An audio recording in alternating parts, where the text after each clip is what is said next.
Então, gente, a China Imperial, ela teve como a queda da dinástica que está vinculada em três momentos importantes de sua história. A Guerra do Ópio, que aconteceu em 1840, o Movimento de 4 de Maio, que aconteceu em 1919, e a Proclamação da República, que aconteceu em 1949. Vou dar uma recapitulada do que foi esses três momentos importantes. A Guerra do Ópio ela foi um conflito envolvendo a China e a Grã-Bretanha por causa do comércio e do consumo do ópio por parte dos chineses. Para restabelecer a ordem social, os chineses proibiram o comércio lucrativo da droga e os britânicos reagiram de forma violenta. Então, essa guerra terminou com a derrota chinesa e a assinatura do Tratado de Nanquim, em 1842. Já o movimento 4 de maio de 1919, ela foi com universitários chineses protestando contra o Tratado de Versalhes, que concedia antigos territórios a alemães na região dos japoneses. Manifestação aconteceu e desembarcou com uma nova renovação cultural chinesa. E já a proclamação da República, a fundação dela, ela teve como, na China, claro, que foi proclamada por Mao Tse-tung, presidente do Partido Comunista dos Chineses, em 1º de outubro de 1949, na nova capital da China, de Pequim. Nessa sequência de conflitos que colocavam de um lado a dinastia milenar, que não queria renunciar a seus privilégios, e do outro uma imensa população que não aguentava mais trabalhar horas a fio para a manutenção de um sistema, que no caso era o dinástico, que era considerado cada vez mais injusto com a população chinesa. Então, essa guerra que aconteceu, a guerra entre unificação de território e entre aquelas inclinadas a manter a China dividida entre feudos comandados por dinastias locais, desde o século III a.C., então ela foi a partir de três fatores históricos citados acima, como eu havia mencionado. Então, outro fator que vai levar a China à Revolução Comunista é a unificação nacional do território, que essa luta está travada por mais de 2.000 anos. Para que possamos entender melhor a história desse país que possui uma cultura rica e milenar, se faz necessária uma cronologia de dinastias que governaram o início do território. Então, tem a dinastia Xia, que é o século XXI ao século XVII a.C., a dinastia Shang, que é do século XVII ao século XI a.C., a dinastia Zhou, que é do século XI a 256 a.C., a dinastia Qin, que é do 221 a 207 a.C., a dinastia Han, que é 206 a.C. a 220 d.C., a dinastia Sui, que é de 581 a 618 d.C., a dinastia Tang, de 618 a 906 d.C., a dinastia Shang, de 960 a 1279 d.C., a dinastia Yuan, que é de 1279 a 1368 d.C., a dinastia Ming, que é de 1368 a 1644 d.C., a dinastia Qing, que é de 64 a 1911 d.C. Então, a gente pode perceber que esses conflitos entre as massas trabalhadora e camponesa também havia uma luta muito grande entre as classes dominantes que originavam as dinastias, no caso, que passavam a dominar parte do território chinês. Então, a gente pode observar que foi uma luta que durou séculos até 1911, com a derrota da dinastia Qing, que seria fundada a República da China. Então, a partir de então, novo conflito seria travado entre nacionalistas e comunistas, e essa guerra duraria mais de 30 anos, e só terminaria em 1949, quando a República Popular da China seria proclamada. Só que a história da China ela não pode ser lida e nem entendida de maneira fácil e linear, e nem em resumo, porque ela é muito complexa em forma geográfica e também pela historicidade, seja pela ausência de materiais que deem conta a uma narrativa tão grande. Então, a gente pode perceber que vamos centrar também justamente no período revolucionário em suas raízes. Então, as raízes da Revolução Chinesa. Depois da proclamação da República em 1911, a China ainda não era um território homogêneo e nem possuía um Estado centralizador. Então, o país era dividido por regiões dominadas por senhores de guerras e fazendeiros, que possuíam um exército próprios e que viviam em estado de guerra. Então, há uma ausência de um Estado centralizador, foi uma das principais condições para o surgimento de novos movimentos nacionalistas e revolucionários que ascenderam na China unificada. Então, na mesma época em que foi proclamada a República, foi fundada o Partido Nacional do Povo, pelo senhor Sun Yat-sen. Então, juntamente com essa fundação desse partido, foram declarados 3 princípios do povo, que seriam a nacionalismo, democracia e bem-estar do povo. Então, essa triagem marcaria toda a existência do Partido Nacional do Povo, que também estaria alicerçada à ideologia de que a burguesia nacional deveria ser responsável pela transformação da China. Porém, a elite chinesa, nesta época, ela ocupava um lugar de dinastias ainda.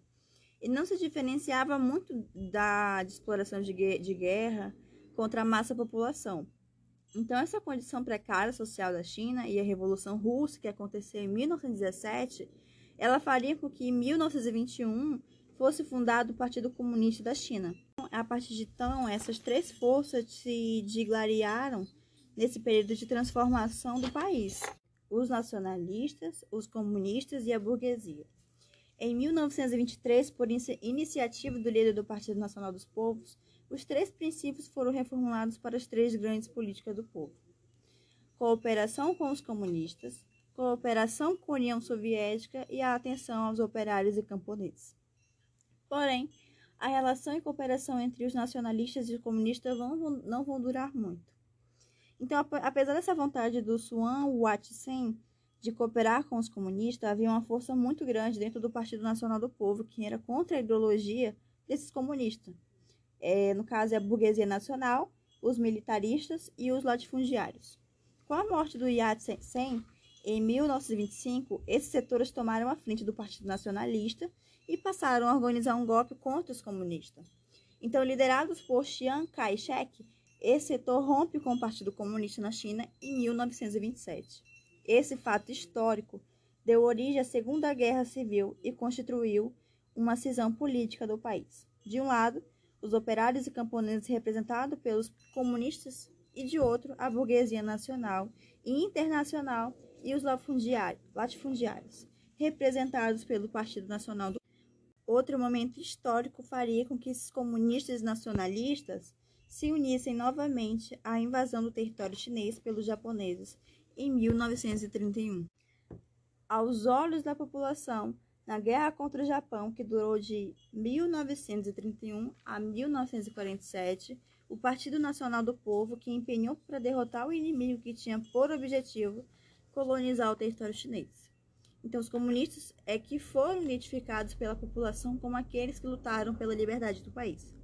Então, sendo assim, em 1949 foi proclamada a República Popular da China, porém, a estabilidade econômica e social ainda estava longe de acontecer. Então, pessoal, no ano de 1949, Mao Tse-tung chega ao poder abraçado pelo Exército de Libertação e do povo camponês, que integravam aí grande percentual do Partido Comunista. As suas promessas logo foram efetivadas, algumas delas, né, como no que diz respeito à reforma agrária, no qual ele vai tirar aí 46 milhões de terras de latifundiários e redistribuir gratuitamente para 300 milhões de camponeses.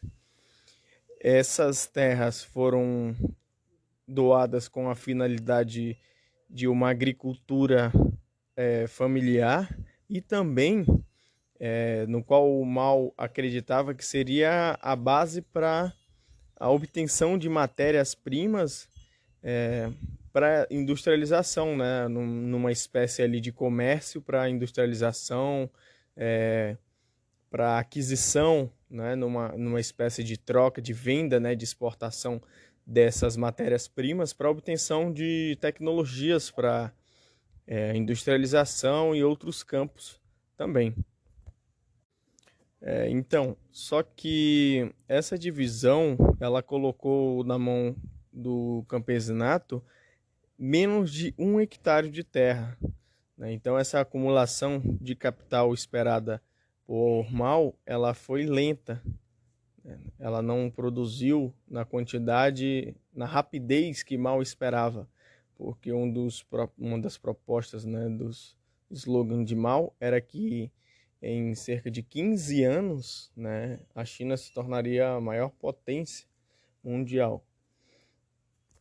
E aí o que acontece é que em 1953 aproximadamente, essas equipes que se ajudavam, né, mutuamente nessas terras que foram distribuídas, né, com as atividades agrícolas para poder fornecer grãos, cereais para o Estado, acaba que se transformam nessas equipes de ajuda, se transformam em cooperativas. E essas cooperativas têm aí a força de trabalho, além de ferramentas e de animais de grande porte, de tração, como por exemplo cavalos, bois, para ajudar na agricultura. Então essa coletivização da agricultura ela acaba existindo para uma aceleração, né, desses ganhos que Mao queria, né, que Mao necessitava para um processo de industrialização. Só que o que acaba que esse processo de coletivização ela vai se intensificar, né, e se radicalizar e acaba extinguindo, né, a propriedade privada, aquelas terras que foram divididas com os camponeses ao final dos conflitos e a chegada de Mao no poder, acaba que é tomada essas terras, né, os camponeses passam a viver em terras coletivas, têm os seus animais de pequeno e grande porte tomados, né, são agora do Estado, os rebanhos são do Estado e a sua força de trabalho também. Mao acaba radicalizando no sentido de que as pessoas, para comer, precisariam trabalhar, né? Isso aí vai levar muitas mulheres para os campos de trabalho e as crianças também ficavam ali num campo bem vulnerável devido a essas questões de que se precisaria trabalhar para poder comer, né? Porque Mao ele colocava no campo de comando econômico, né? O campo, a indústria posteriormente, né? Que ele acreditaria que precisava começar pela agricultura, mas que tinham três generais, né? O aço, o carvão e o grão. São três generais que ele acreditava que comandaria a economia: o general aço, o general carvão e o general grão. Só que essa política ela foi bem radical e acabou desmotivando, né, a princípio, os camponeses, porque você não tinha mais o incentivo, você não tinha mais as terras que lhe foram doadas para agricultura familiar, né, de subsistência, e aí você dependia do governo para se alimentar, para comer. E aí Mao vai lançar esse programa um dos programas de governo que ele vai chamar de grande salto para frente, né? E então esse grande salto para frente, esse salto adiante, né?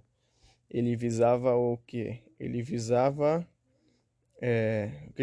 o que vai acontecer nesse período? Que esse salto ele visava um processo de industrialização. Então ele manda, né? Até forçadamente alguns camponeses criarem fornalhas, né? Em qualquer lugar, criar uma fornalha nas escolas, nos hospitais, em qualquer canto que fosse, para ajudar no processo de obtenção, né, do aço, para transformar o cobre, as pedras de minérios, né, nesses aço, cobre e entre outros. E aí a população o que faz? Ela acaba saindo do campo e vai para essas fornalhas, né? Vai para a construção também de outros segmentos, como por exemplo construções hidráulicas, né? Construções de barragens e entre outras, né? Então você tem ali as plantações, mas você não tem as pessoas para fazer essa colheita, né? E as colheitas amadurecem, acabam estragando, além do que outros processos naturais também vão influenciar, né? E aí o que vai ocasionar? Um período de grande fome, né? Essa fome vai matar milhões de pessoas e essas pessoas, né? Esses números são bem discutidos, mas o Partido Comunista Chinês hoje põe ele põe cerca de 30 milhões de pessoas que morreram, né, nesse período de grande fome na China, né, por volta ali de 1957 a 1962. Então essa política de Mao dessas fornalhas, né, de aço, de trabalhar com aço, ela vai ser um problema, né, vai ocasionar um problema, ocasionar fome e ele vai culpar, né, Mao, até curiosamente ele vai culpar os pardais, né, os pássaros, pela culpa de colher, né, de comer os grãos das plantações, e ele vai incentivar uma campanha para matar esses pardais, esses pássaros, né? Então a população se junta, pega diversos instrumentos e fazem barulho para que esses pardais não consigam dormir e em voo, né, de tanto voar com os barulhos e espantados, eles acabam caindo exaustos e centenas e milhares de pardais são expostos em cidades, em praças, em lugares como um sinal de contribuição, né, para o governo, né, de ajuda. Só que aí o ano passa e vem as pragas, as larvas, os insetos. E quem comeria agora esses insetos, essas larvas, se todos os pássaros foram mortos? Então a fome aumenta e em muitas cidades milhões de pessoas iriam morrer em curtos períodos de tempo de fome, e essa política acaba dando errado, né? O salto adiante acaba sendo um salto para trás, digamos assim. As pessoas, por exemplo, como é relatado por alguns prisioneiros de campos de concentração, né, que eram presos até por comer as cascas de árvore, né, e eram presos porque acabavam destruindo um patrimônio público, que seria as árvores. Então, mesmo no período de fome, eles não podiam comer, né, as cascas de árvores. E aí, alguns praticavam canibalismo, comiam insetos, comiam qualquer coisa que encontrasse, né? E aí entra uma curiosidade para a visão que a gente tem hoje quando a gente se fala das culturas, né, para o Ocidente, às vezes exótica, né, de culinária, mas está muito relacionado com a história nesse período. E aí, durante longos anos de fome, né, cerca de 30 milhões, outros autores colocam até 45 milhões de pessoas que morreram, né? Mao ele acaba sendo afastado do Partido Comunista, enfraquecido, né? Digamos que por esses episódios. E aí que vem uma política bem, digamos assim, redentora, né? Restauradora do poder e da idolatria que existia de Mao, né? Que já estava fracassada, e que foi a Revolução Cultural Chinesa, né? Que foi um período, digamos que bem conturbado da China, né, de Mao, que perseguiu milhões, né, estima-se que 100 milhões de pessoas foram perseguidas durante a Revolução Cultural Chinesa. E o que foi essa Revolução Cultural? Ela tinha um caráter de reformular, né, a cultura, né, da China, né, uma mudança na cultura do país,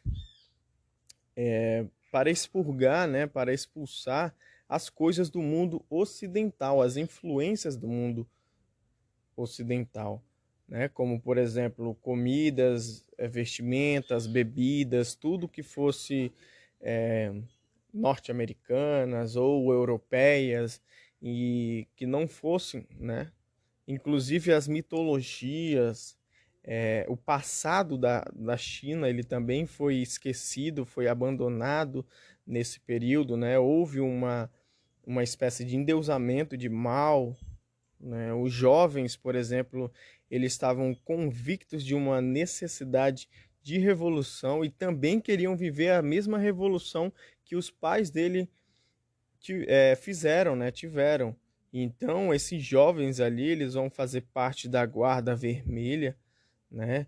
Que eram jovens estudantes que acabavam perseguindo seus professores, pessoas que eles acreditavam que fosse contrária às ideologias de Mao, e a gente consegue identificar também em algumas imagens pessoas, né, jovens fardados segurando livros vermelhos, e esses livros, e esse livro vermelho, ele eram as frases, as citações que Mao tinha, né? Então, ele é bem, digamos que uma doutrinação, né? Eram jovens que se apegaram às doutrinas, né, às falas de Mao e combatiam, né, por ele, né? Eram uma espécie de exército.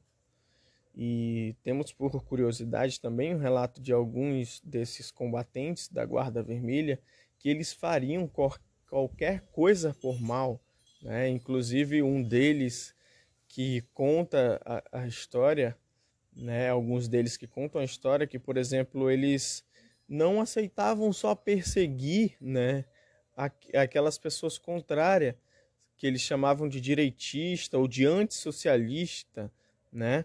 Mas eles acabavam praticando canibalismo, comendo os órgãos daquelas pessoas para se sentir, né? Para se sentirem com dever cumprido. Então, foi um período bem conturbado, né, de perseguições, pessoas que foram mortas, que foram presas, que morreram de fome, que tiveram seus direitos privados, como no caso de um ministro, né, de Mao, que acabou criticando ele, né, o Peng Dehuai, e ele foi espancado cerca de 135 vezes e acabou morrendo de fome na prisão, né? Outros necessitavam, que eram apoiadores de Mao, né, que acabaram ganhando também força, notoriedade e acabavam tendo mais, digamos assim, uma espécie de brilho que Mao, acabavam também sendo condenados à prisão, simplesmente por esse brilho que tinham, né, essa notoriedade que tinham. Então, esse período da Revolução Cultural foi um período de modificação da cultura chinesa, de perseguição a intelectuais, né, de perseguição a aqueles que, principalmente professores, intelectuais, escritores, né, e eles queriam moldar aquela cultura, né, naquele período.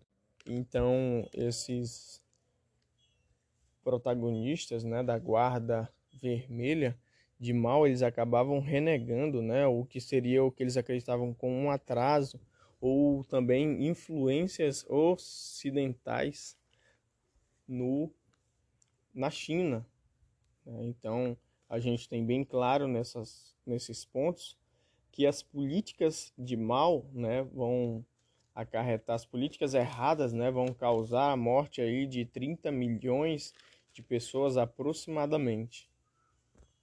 E a perseguição de mais de 100 mil pessoas, né, que foram perseguidas, torturadas, presas e mortas.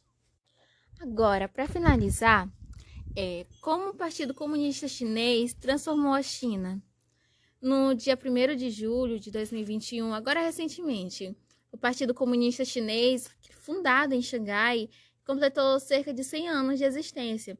O partido possui mais de 90 milhões de afiliados e está no comando do país desde a Revolução de 1949, que foi liderada por Mao Tse-tung, que governou até a sua morte em 1976.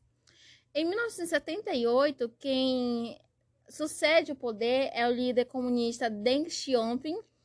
Ele é quem, de fato, dá início ao processo de industrialização chinesa e as transformações que ajudaram a China a se tornar a segunda maior economia do mundo em 40 anos. Mas como isso ocorreu?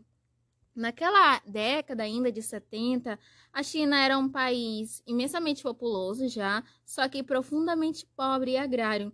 Havia ali um excedente de mão de obra muito barata, e isso tornou a China um bom lugar para as indústrias dos países ricos do Ocidente levarem suas plantas e produzirem a menor custo, garantindo mais lucros, assim.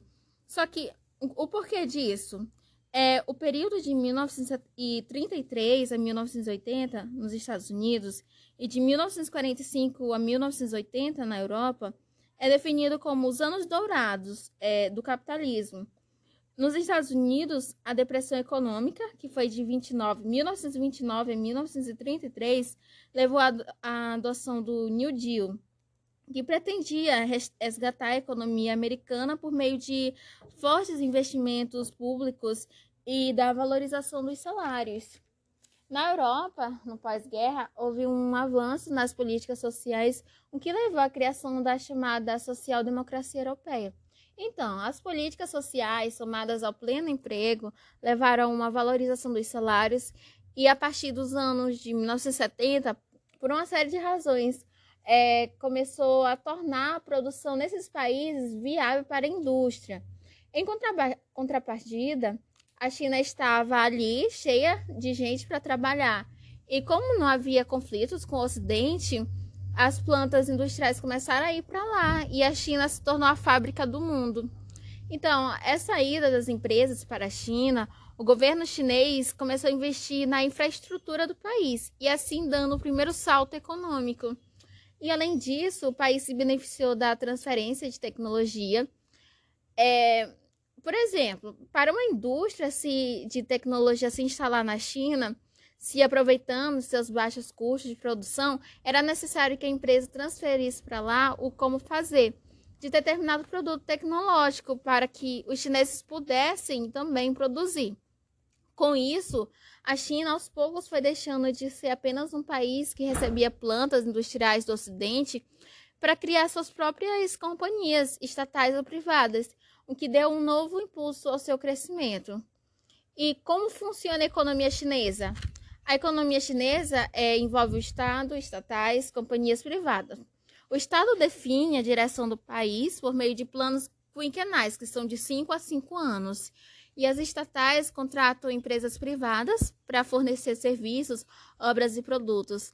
As companhias privadas atendem tanto o país internamente quanto no exterior. A China é hoje a principal fornecedora de produtos industriais para todo o mundo, desde produtos básicos como máscaras para nos proteger contra o coronavírus, como a tecnologia 5G, que ela é bastante disputada. Na China, ao contrário do que acontece nos países ocidentais, o sistema financeiro é estatal e não privado. Esse é um dos fatores pelo qual o país não sofre crises financeiras, ao contrário dos países ocidentais.